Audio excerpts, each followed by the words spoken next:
Chelsea est sur le point de conclure ce dossier. Une réunion directe avec le Borussia Dortmund a eu lieu lundi et les négociations se poursuivent aux phases finales. Chelsea a conclu un accord de 7 ans avec le camp des joueurs. Gittens veut le déplacement car les liens avec le Bayern ne sont pas confirmés malgré les récents rapports. Le Bayern Munich, jéemoon nañu rentrer en contact. Le Bayern qui a l'habitude d'aller piocher au sein de cet effectif du BFAOB, mais jamono ji nag Chelsea a pris les devants.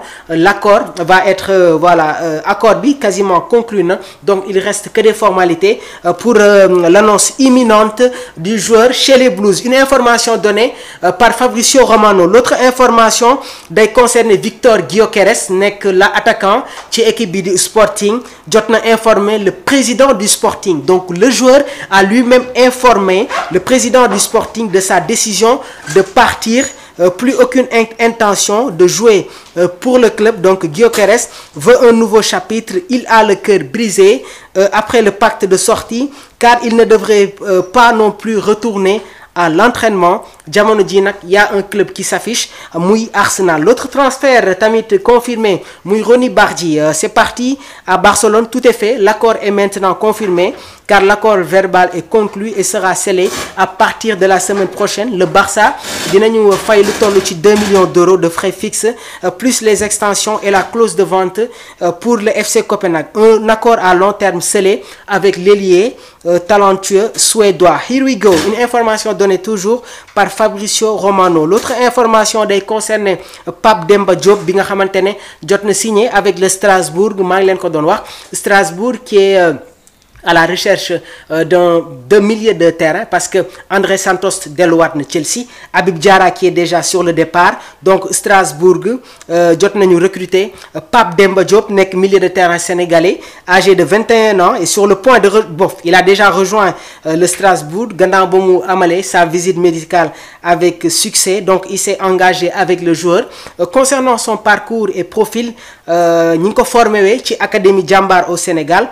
Pape Demba Diop a ensuite évolué en Belgique au sein du club Zulte Waregem. Lors de la saison 2024-2025, il s'est distingué avec 6 buts et 6 passes décisives, contribuant grandement à la montée de son équipe en première division belge. C'est un milieu de terrain polyvalent, capable d'évoluer en tant que box-to-box, reconnu pour sa maturité et son dynamisme, des qualités recherchées par Strasbourg pour renforcer li nga xamantene moom mooy seen entrejeu. On va vous donner les détails du transfert, on va tout vous donner, on va vous donner tous les détails. Donc jamono ji nag le montant du transfert varie selon les sources initialement estimées autour de 2 millions d'euros. Le montant final pourrait dépasser les 5 à 7 millions d'euros, bonus compris. Ce transfert fait de Pape Demba Diop l'un des joueurs les plus chers à quitter club bi di Zulte Waregem. Donc à Strasbourg, peut-être qu'il ne va pas retrouver ki nga xamantene moom mooy Habib Diarra et ak ki nga xamantene moom mooy Pape Daouda Diom. Donc concernant son adaptation, ça va pas être trop compliqué. Déjà concernant tamit la langue, c'est la langue française, donc il n'aura pas de problème pour s'adapter. Il doit être dans la continuité et s'imposer au sein de cette équipe de Strasbourg. Maa ngi leen ko doon wax l'autre transfert buy concerner El Hadji Malick Diouf. Donc Chelsea, Liverpool, Crystal Palace, Brighton et Brentford. Laissez-moi vos réactions, laissez-moi vos commentaires. Ban club moom la El Hadji Malick Diouf war a dem retrouver? Chelsea, Liverpool? Yaakaaruma ko parce que Liverpool jot nañu recruter ki nga xamantene moom mooy Milos Kerkez. Ñi ngi doon tamit évoquer équipe bii di Bournemouth, mais Bournemouth dem na recruter Truffer nekkoon arrière gauche ci équipe bii di Stade Rennais. Donc ñëw na rejoindre équipe bii di Bournemouth. Léegi y a Brighton, y a aussi Brentford. Ban équipe le El Hadji Malick Diouf war a dem retrouver?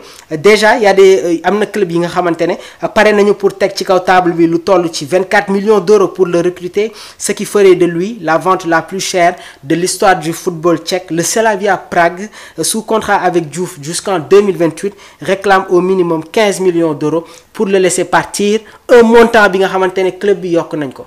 parce que El Hadji Malick Diouf a gagné des points yokk nañu tamit sa valeur marchande après les belles prestations yi nga xamante ne amal na ko voilà sur cette rencontre face à cette équipe des Three Lions. Autre information bi nga xamante ne tamit day concerner toujours le mercato, on va voilà terminer maa ngi leen ko doon wax sànq, Cardoso nekk un milieu de terrain ci équipe bi di Betis Séville. Donc l'Atlético de Madrid a accepté un accord pour signer Johnny Cardoso du Betis, accord de principe pour un forfait supérieur à 30 millions d'euros et un contrat de 5 ans prêt pour le milieu de terrain des États-Unis. Les derniers détails sont réglés aujourd'hui avec le Real Betis, puis Johnny dina rejoindre l'Atlético dans le cadre des plans de Diego Simeone. Donc Cardoso, un milieu de terrain, un excellent milieu de terrain bu nekk ci équipe bi di Betis Séville. L'autre information day concerner ki nga xamante ne moom mooy Théo Hernandez. Je parle pas de Lucas Hernandez, mais Théo Hernandez nekk défenseur ci équipe bi nga xamante ne moom mooy AC Milan.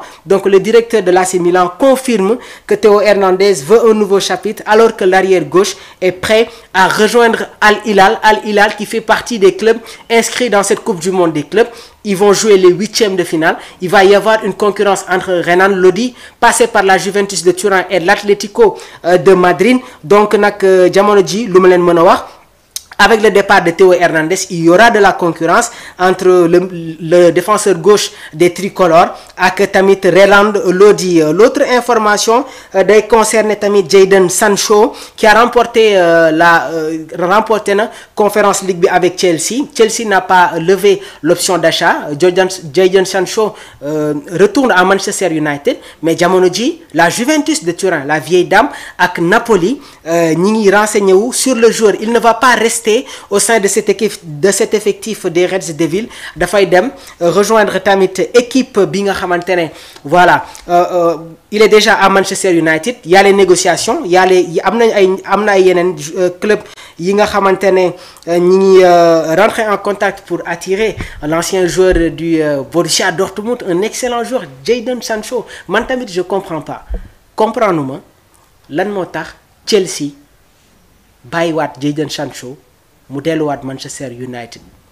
Bien vrai que y a la concurrence en attaque, mais Chelsea jamono ji seen ancien numéro 10 bi muy Mikhailo Mudryk nekk international ukrainien dañ ko suspendre pour dopage. Donc il fait plus partie de l'effectif des Blues. Si seen attaque nag jamono ji y a Liam Delap qui a été buteur hier. Fàtte naa leen ko wax, Liam Delap a été buteur. Une autre pression sur Nicolas Jackson. Nicolas Jackson suspendu pour 2 matchs. Match bu ñu joué démb ak match bii di ñëw. Léegi nag je pense que à travers ces actes-là, Nicolas doit beaucoup plus prendre ses responsabilités. Xam ne que tamit jamono ji y a la concurrence. Delap a été buteur hier. Léegi nag concernant le poste de numéro 9, il y a Delap ak Jackson. Sur les excentrés, Pedro Neto est un titulaire indiscutable. Madueke démb joué na, waaye tamit Christopher Nkunku est annoncé à Manchester United. Heureusement que ma dugg sax sur les infos concernant les Blues de Chelsea.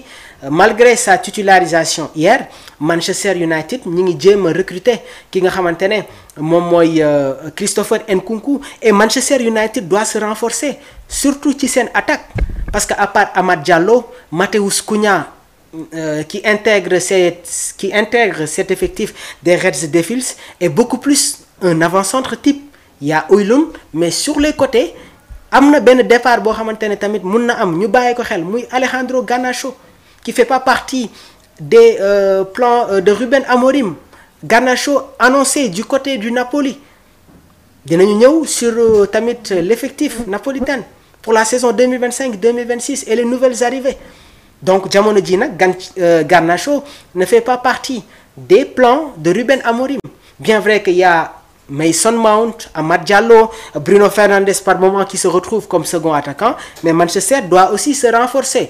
Moo waral l'attaquant de Brentford, Brian Mbeumo, ça va être officialisé, dina rejoindre équipe bi di Manchester United.